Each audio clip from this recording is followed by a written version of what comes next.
Hey, welcome in. We're going to be jumping into how exactly to raise money for your next or first multifamily real estate deal or commercial real estate in general.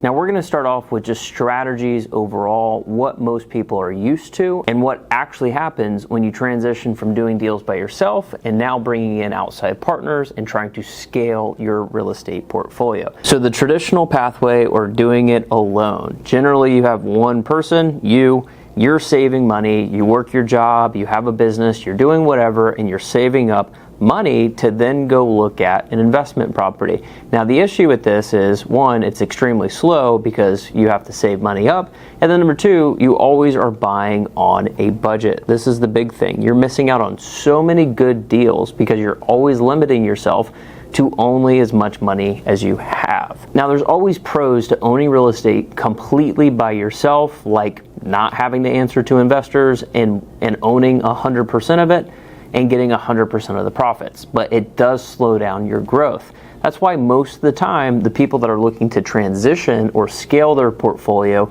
have already done something in single family or something to a certain degree where they're comfortable, and now they're really trying to step up their game and scale the portfolio. You hit the barrier of not having enough money to get into these larger deals. Now, a lot of people think that's a reason for you not to try. I think it's the biggest lie that you've been told. The truth is, partnering or raising capital from outside investors, or what's known often in the community as using other people's money. I just don't love that verbiage because you're not using it. You are serving them and you are providing an opportunity. So I like to say partnering with outside capital, and all that changes is, instead of you saving the money first and then going out and finding the deal, what you're doing is you're still going out and you're finding the opportunity first, not limiting yourself by the budget, but you're going out and finding a great deal or a great opportunity, and then you present it to the partners that you've been networking with and trying to form relationships with. That's really the big difference. Instead of owning 100% of one individual deal, you then go out and are able to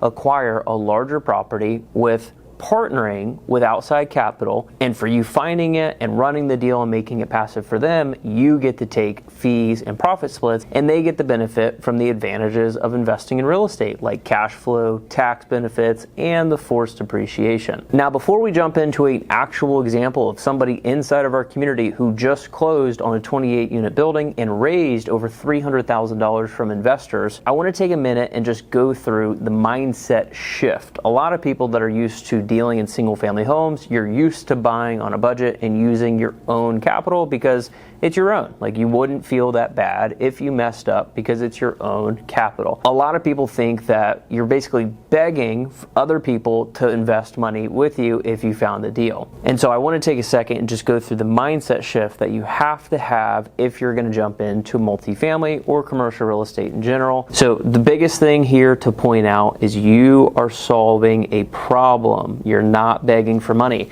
The investors that are investing into these real estate opportunities are passive investors. They don't have to do anything. They simply write a check or send a wire, and then you are the workhorse that's going out and producing all of these returns. So again, you're not begging for money. You're simply solving a problem. Now, the big thing for a lot of people at the beginning, they're like, well, Gabe, I've never done a deal before. I don't know if I'm good. I can't produce these returns. Of course, you're brand new. You've never done a deal. You shouldn't have this ridiculous confidence that you can be like the next Steve Schwarzman if you've never, ever done a deal. And so the workaround to the imposter syndrome is simply exposing yourself to other people that are already doing it, finding a great deal, and figuring out how you can partner with somebody that's already done a deal before. That way you can leverage that person's experience versus you doing all the hard work at the beginning. That's exactly what I did to get into my first deal, and I leveraged my partner's track record and experience, and I borrowed it basically while I got into my first couple of deals, and now we have our own experience that we leverage. Like, that is how you get over the imposter syndrome. And at the beginning, if you don't know what you're doing, you have to get trained. You have to develop a skill set, and you have to be able to identify what does a great opportunity look like now.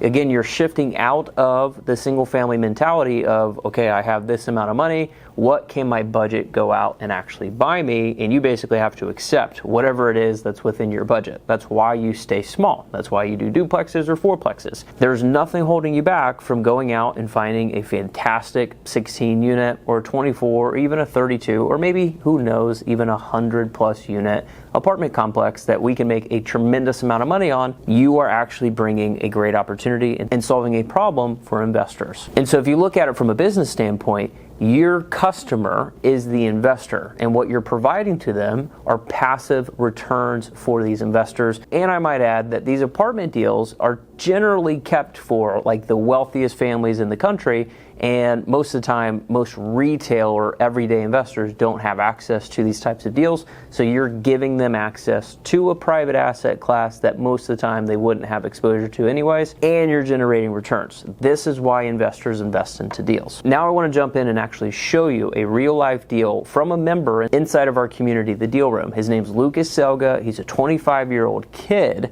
who's a hustler and just closed on a 28-unit building for $3.5 million.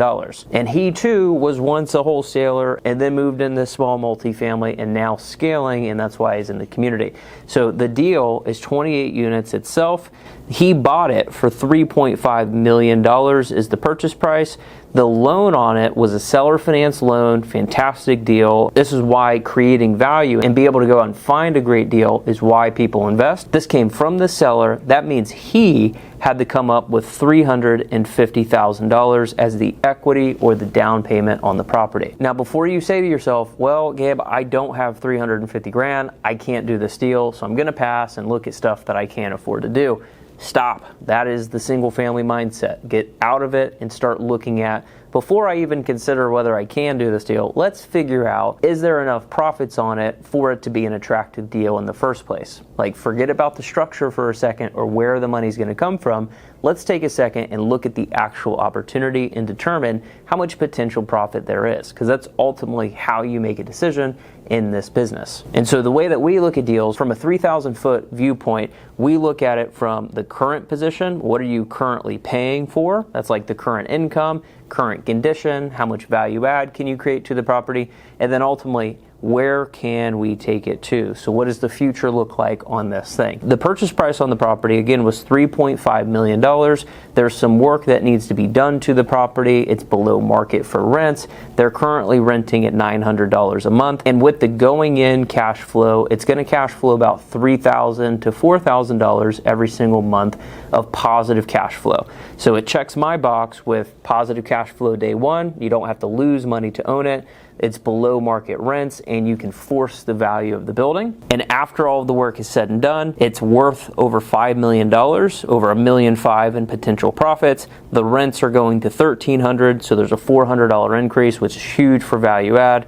And then that generates over $10,000 a month of free cash flow to the property. So looking at it from the number standpoint, you have over $1.5 million of potential profit from just the value going up. Plus you have hundreds of thousands of dollars of cash flow throughout your period that you're just holding it. So it pays you a ton of money to own it, ridiculous tax advantages, and you're forcing the value to go up. This is how the deal was actually structured. Now that we've confirmed that the deal is a good deal and there's enough profit on it and everybody can be happy, this is actually how it worked. So again, they paid $3.5 million for the purchase price. 3.15 of it came from the seller who held the loan because he owned it for a long period of time. There was no existing debt on it. He created a note against the property. It's a 10-year note and it's at 5% interest only for the whole 10 years. That is a fantastic deal. Now that we got the loan figured out, now we're moving into the biggest piece, which is where in the world does the $350K actually come from? On this specific deal, this is how it was structured, which I'm a big fan of. Lucas is the person who found the deal again. He found it, worked it with the seller for months before he got it under contract. He's managing the property after the closing, again, making it a passive investment for John. and he personally put in $50,000 of his own money. On a larger deal like this, it's anticipated for you to be able to put some skin in the game. Again, you don't have to have the money. You'll probably bring it to somebody like Lucas or me that has some experience, and then we'll put some skin in the game as well. So only $50,000 was invested from Lucas, and he gets to own 50% of the entire $3.5 million deal with millions of dollars of profit plus the cash flow. John was the investor who, I might add, is inside the Deal Room community. Quick plug, only $67 a month to get access to hundreds of investors across the country like John and Lucas who are actively doing deals and looking to invest in the deals. So if you're looking to get access to more investors, make sure you check out the links in the description and join the community. Again, it's only $67 a month for this type of stuff. John invested $300,000 into the deal, and because of how profitable it is from both the cash flow and the appreciation and the tax benefits, he was comfortable only getting 50% of all of the profits. Again, if it's less profitable, you might have to give more up to the investor. If it's more profitable, 50-50 is generally an okay split. And so John put in a $300,000 investment, gets 50% of all the cash flow plus the upside, and then the way he looks at it is he put in $300,000 and he's anticipating about $1 million over that 10-year hold period. And then for Lucas, being the deal maker, he only put in $50,000 of his own money. He gets a ridiculous amount of cash flow. Like think about it for a second. Imagine you go put $50,000 down on a single family home, you might get a couple $100 on cash flow. On this, he's getting thousands of dollars a month of cash flow plus hundreds of thousands, if not almost over $1 million of value between everything. And he only put $50,000 in. Plus, he's able to get his management fee for managing the property. So he's doing extremely well on the deal. John's doing very well on the deal because of the returns that come from it. So to recap it from the high level, again, traditional / solo path, the single family home investor doing okay, wants to transition. They're used to saving up money, storing it, and then going out and buying one home at a time. And it's just a very, very, very slow process and not scalable. And so you're looking to transition into using other people's money or partnering with investors. Again, all you're doing is switching the order. You are going out and you're finding the opportunity first and then presenting it to the investors to get all of the money. And at the end of the day, if you can get really good in developing a skill set of being able to find great deals and then bring them to investors, you are going to be able to create a ridiculous amount of more wealth in a faster period of time, focusing on multifamily and doing something larger versus staying small, playing in the single family league. I want to hear your feedback. Make sure you comment down below what your biggest takeaway from this video was, or if you had any specific questions, make sure to put them down below. And as always, if you need any help and you're looking to take action and getting access to hundreds of investors, again, make sure you check the links in the description. Join our community, come to our weekly calls, meet people just like John, and who knows, maybe on the next video, I'll be talking about your deal that got funded from the investors in our community. I will see you on the next one.